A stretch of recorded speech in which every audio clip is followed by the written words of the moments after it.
Hi, I'm Will Files. I'm a sound designer from Hollywood, and I'm here at FEST to talk about my work on the Batman. Okay, so now we can talk to me. Okay. Tell me a bit of your presentation of your masterclass in FEST. Well, we had a master class talking about not only the work that I did on the Batman, but also the whole idea of how do we use sound to enhance the emotional experience of a film, and also enhance the audience's experience of going to the cinema, and why that's so important. Even if the audience doesn't understand it, it enhances their experience enough that they say, hey, I want to go back to the cinema because I enjoyed that experience so much. And a lot of that, in my opinion, is actually because of the sound. And why? And why? Yes. Well, I think one of the reasons that sound is so effective as part of a cinematic experience is because it has this way of moving you emotionally without you realizing it, right? It has this way of like sneaking in the side door of your brain, whereas the visuals sort of come in the front door and you're very aware of what you're seeing, but the sound comes in the side door and it's operating on a subconscious level. So the sound and the music have this way of making you feel a certain way about what you're seeing that is felt very deeply. And you don't think about it, you don't over-intellectualize it, so it's just pure emotion.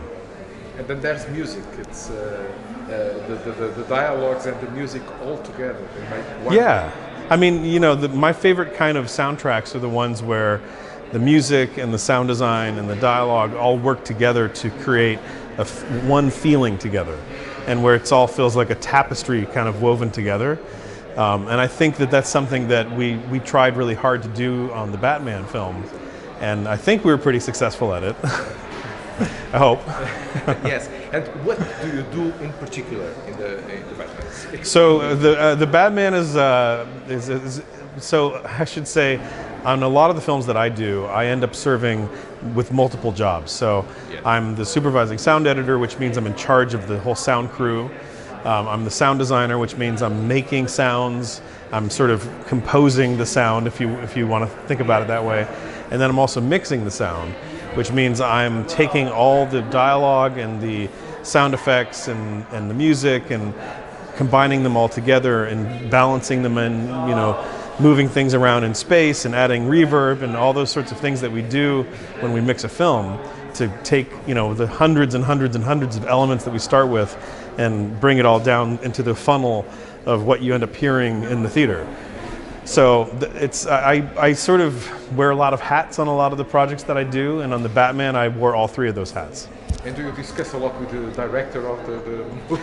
Yeah, so you know, one of the fun things about this job is you get to work very directly with the director for a long time. So like on the Batman, I was on the movie for 9 months, and I got to work with the director for the majority of those 9 months. Not every single day and not every single hour, but certainly for for portions of it, I get to work with them very directly, and we get to craft something together, which is super cool. Yes, and you worked also in Stranger Things.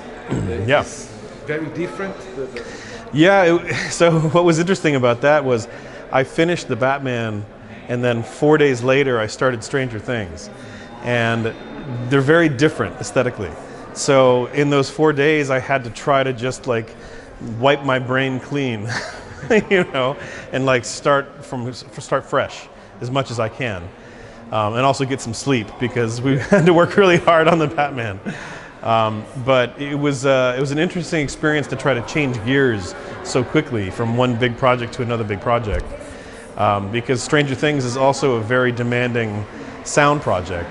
You know, there's a lot of sound in that film, or in that TV show, I should say. It often feels like a movie.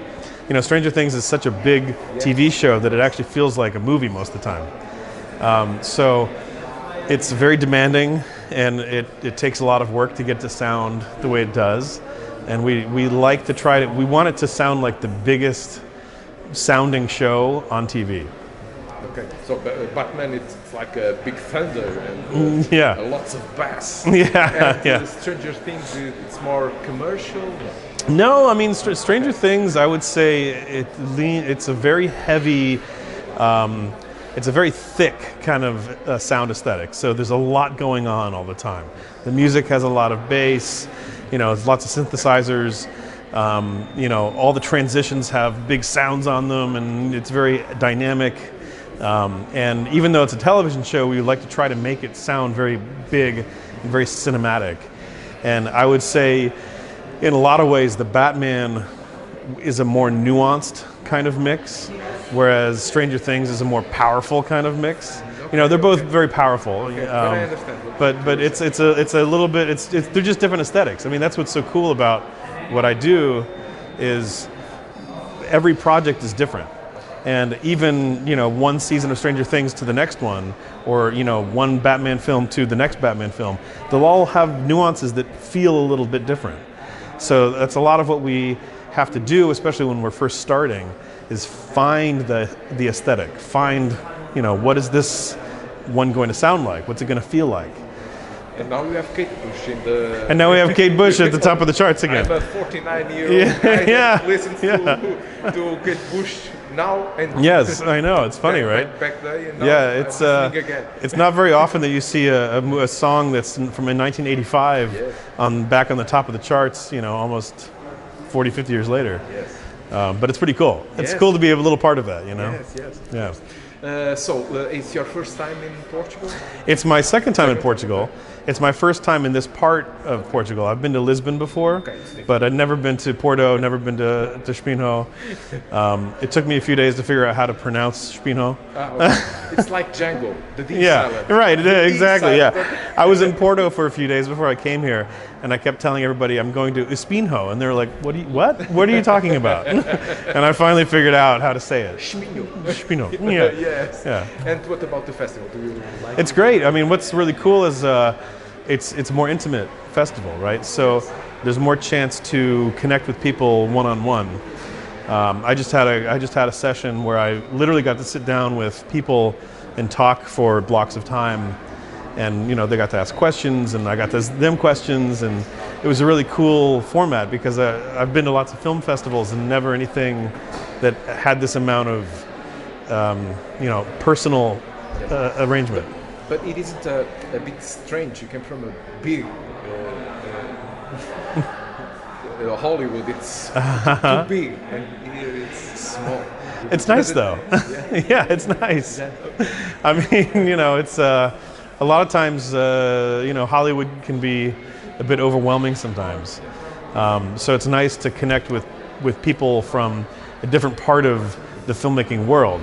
Like it's nice. I was just talking to a filmmaker from Morocco, and I've never met a filmmaker from Morocco, and so it's nice to know that she's doing sound design in that part of the world, and using a lot of the same techniques that I use in Hollywood. So it's always fun to see sort of how small our community really is and how connected we are, even though we're all over the globe. Okay, thank you, Will. Yeah, thank you. Thank you. My pleasure. Yeah.